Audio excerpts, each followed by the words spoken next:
Doctor صاحب physics آپ کا سبجیکٹ ہے. علامہ نے کہا محبت مجھے ان جوانوں سے ہے ستاروں پہ جو ڈالتے ہیں کمن. اور آپ کو میں نے سنا ہے مختلف لیکچرز آپ کے، علامہ آپ کو یاد بھی بہت ہے، علامہ کے آپ عاشق بھی ہیں، علامہ کو آپ بہت پڑھتے ہیں. پہلے تو یہ بتائیے کہ مسلمانوں کا کیا کمال رہا سائنس میں، ہماری کنٹریبیوشن کیا تھی؟ دیکھیں جی، مسلمانوں نے سائنس میں بے پناہ اور بڑی گراں قدر اور بڑی بنیادی حصہ ڈالا ہے. بلکہ رابرٹ بریفالڈ کا تو کہنا یہ ہے کہ جدید سائنس جو صحیح معنوں میں ہے وہ ہے ہی اسلام کی مرہون منت. کیونکہ اس سے پہلے جو یورپ میں یونان کا جو فلسفہ تھا یہ لفاظ اور خیال آرا فلسفہ تھا. سائنس کی تمام تر بنیاد مشاہدے پہ ہے. آپ نے چیزوں کی پیمائش کرنی ہے، بغور مشاہدہ کرنا اور غور و فکر کرنا ہے. بلکہ قرآن نے تو ایک لحاظ سے علم کی تعریف کر دی ہوئی ہے، اور اس چیز کے پیچھے مت پڑ جس کا تجھے علم نہیں ہے، کیونکہ تیرے سمع و بصر تمہارے کانوں سے، تیری آنکھوں سے اور قلب سلیم فواد سے ضرور پرسش ہوگی. اور یہی وہ تعریف ہے جو سائنس کی بنیاد ہے. فرانسس بیکن نے بیان ہے انہیں الفاظ میں سائنس کی تعریف کئی صدیوں کے بعد کی. The evidence of the senses corrected by certain process of thinking. تو یہ جو طریقہ ہے کہ فطرت کا بغور مشاہدہ کیا جائے، یہ مسلمانوں نے شروع کیا تھا. وگرنہ ارسطو ہے تو اس نے کہیں کہہ دیا جی کہ عورتوں کے دانت کم ہیں اور مردوں کے دانت زیادہ ہیں. اس طرح کی باتیں تھیں جو کہ بڑے آسانی سے اس کا مشاہدہ کر کے جھٹلائی جا سکتی تھی، لیکن انہوں نے یہ نہیں کی. تو یہ مسلمانوں نے کیا ہے، اور مسلمان سائنس کو بہت آگے لے گئے تھے.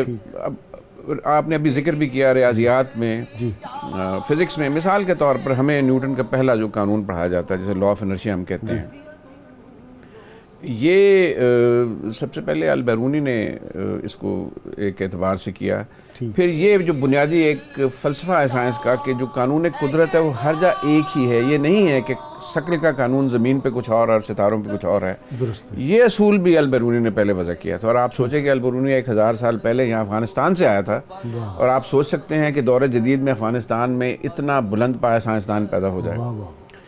پھر ارضیات، اب یہ میں البیرونی کا ذکر آ ہی گیا ہے تو یہاں چونکہ ہمارے خطے سے اس کا تعلق ہے، یہ جو سالٹ رینج ہے یہ البیرونی نے پہلا سائنسدان، اس نے یہ کہا کہ یہ خطہ یہ سینٹر آف وہ جو نہیں، اس نے کہا تھا کہ یہ ایک زمانے میں سمندر کے نیچے تھا، اور یہ بات بالکل صحیح ہے. یہ سمندر کے نیچے تھا. یہی وجہ ہے کہ وہاں آپ کے پاس سالٹ رینج ہے، پانی بھی، نمک بھی وہاں سے ہے، اور سالٹ رینج میں جو آپ کو نمکین پانی بھی وہاں ملتا ہے اندر. تو یہ اس کا فلسفہ تھا.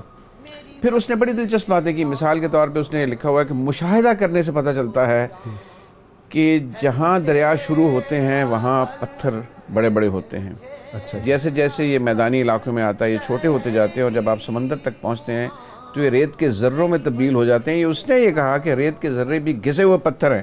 اگر آپ آج تو یہ البیرونی کا. پھر البیرونی نے یہاں چونکہ بات ہوئی ہے، کوئی لیبارٹریاں نہیں تھی، ہاں، لیکن مشاہدے سے اس نے کیا. اور اس نے یہاں فورٹ نندنا ایک جگہ ہے یہیں سالٹ رینج میں کٹاس کے پاس، وہاں اس نے زمین کے نصف قطر کی پہلی پیمائش کی، ریڈیس کی. اور اس کی پیمائش موجودہ پیمائش سے 10-12 کلومیٹر کا فرق ہے. اتنی درست پیمائش تھی. اور اس نے ایک ریاضیات کا فارمولہ ٹریگنومیٹری میں ہم پڑھتے تھے، اور مجھے معلوم نہیں تھا کہ یہ فارمولہ البیرونی نے خود دریافت کیا تھا. اس کو دریافت کیا، پھر اس کا اطلاق کیا، اور وہاں سے زمین کا اس نے نصف قطر نکالا. تو بہت سی چیزیں ہیں جو مسلمانوں نے کی ہیں. بہت سے الفاظ ہیں جو وہاں ان کی روزمرہ کے لوگ، مثال کے طور پہ ہم الگوریدم کا لفظ استعمال کرتے ہیں، لاگریدم کا لفظ استعمال کرتے ہیں، تو یہ الخوارزمی سے بنا ہے. الجبرے میں الخوارزمی نے بنیادی کام کیا ہے بہت سے. بلکہ میں آپ کو ایک بڑی دلچسپ بات بتاؤں کہ آج سے کوئی 100 سال پہلے ہارورڈ کا ایک مورخ تھا جارج سارٹن. اس نے 3 جلدوں پہ مشتمل ایک کتاب لکھی تھی، شارٹ ہسٹری آف سائنس. اور اس نے یہ کیا کہ اس نے 50 برس کے ادوار میں تقسیم کیا تاریخ کو، اور پھر ان 50 برسوں میں جو نمایاں سائنسدان تھے ان کے نام وہ 50 برس کر دیے. کبھی کہیں مثال کے طور پہ ارشمیدس کے 50 برس ہو گئے، یا اکلیدس کے 50 برس ہو گئے. 750 سے 1100 عیسوی تک یہ 7 نصف صدیاں صرف مسلمانوں کے نام ہیں. اس میں عمر خیام کا نام ہے، رازی کا نام ہے، مسعودی کا نام ہے، البیرونی کا نام ہے. یہ 350 سال مسلسل مسلمانوں کی 7 نصف صدیاں ہیں. اس کے بعد پھر کچھ مغربی نام آنے شروع ہوئے ہیں، لیکن اس وقت بھی آپس میں کچھ توازن تھا.